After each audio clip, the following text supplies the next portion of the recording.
Super definitely has got the potential to become a better series. The creators just need to get their shit together and write a decent story. It will be on its way to becoming a good anime. Anyways, I'll keep watching it weekly. I'm waiting for it to improve. I am banking on it. Well, I wish. I really wanted the Black Goku or future Trunk Saga, however you want to call it, to be good. It had the potential. It introduced a solid villain, but like any other part of Super, it was simply not good. And now that this saga is officially over, it is officially my opinion that it sucked. It could have been so much better and it was screwed over. Now in this video, instead of simply rambling about all the things that went bad, I'm going to make it in an orderly fashion and number all the reasons why it sucked. Reminds me of school essays, how nostalgic. So without further ado, here are all the reasons why the Black Goku saga sucked. 1. The future world. The post-apocalyptic world of the future is post-apocalyptic. There is a rebel resistance who can somehow resist two all-powerful gods, one of them an immortal. I'll let that one slide though because Zamasu has the flimsy excuse of wanting to make humanity suffer.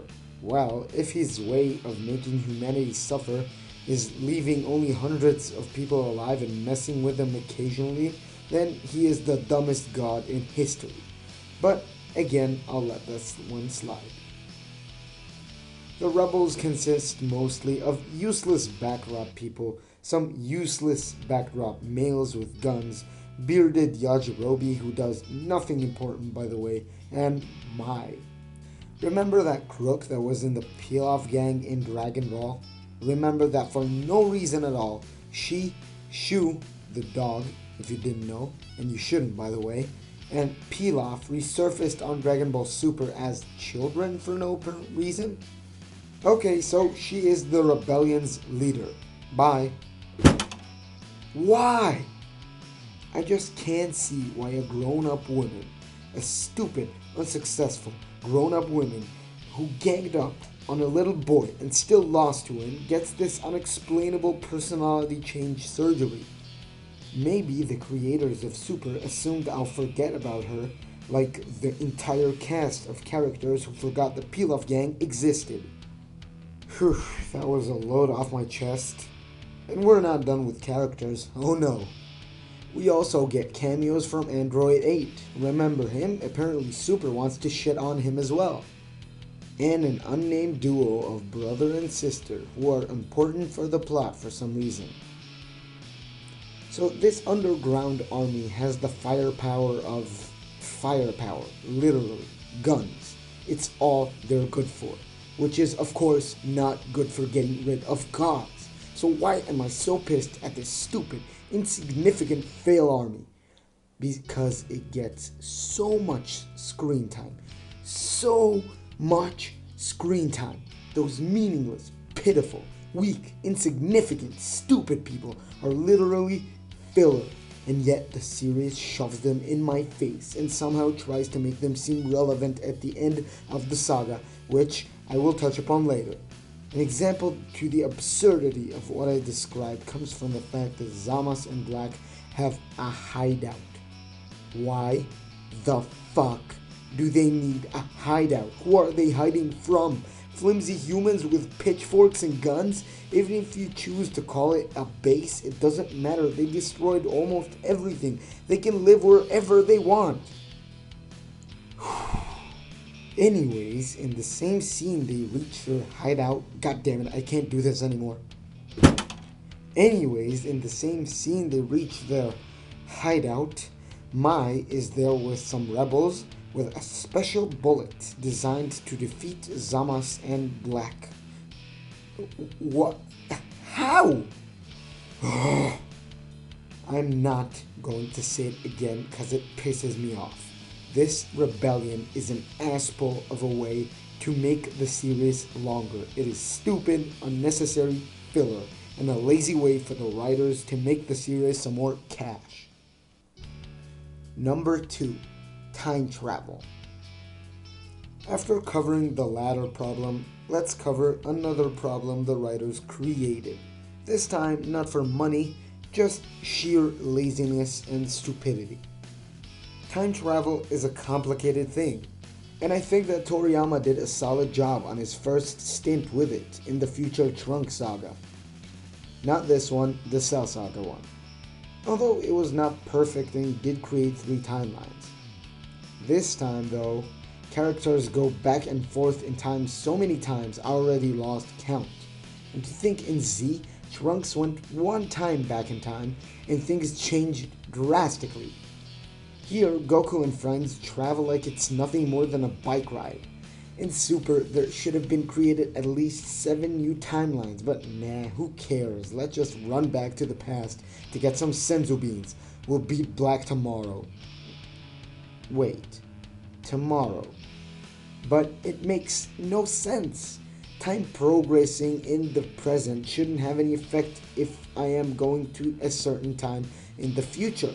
But nobody told that to the writers of this series, and time somehow flows both in the present and future at the same rate, or time. To add insult to injury, characters say, "You came back fast," or stuff like that, even though they can pick when they will arrive. Alright, fuck it, I'm putting way too much thought into this, surely more than the writers did. Number 3, Future Trunks. Future Trunks looks like Z Trunks fused with a blue tissue. Future Trunks' character is ruined. Not only he does not resemble the Z Future Trunks in the slightest, he also looks way weaker and his hair is blue. A thing that will never be addressed, I guess. Z Trunks is a warrior, a survivor. He fought, reached new heights. In the DBS manga, he reached Super Saiyan 2 when Dabura came around in his timeline, which is awesome and missing from the anime.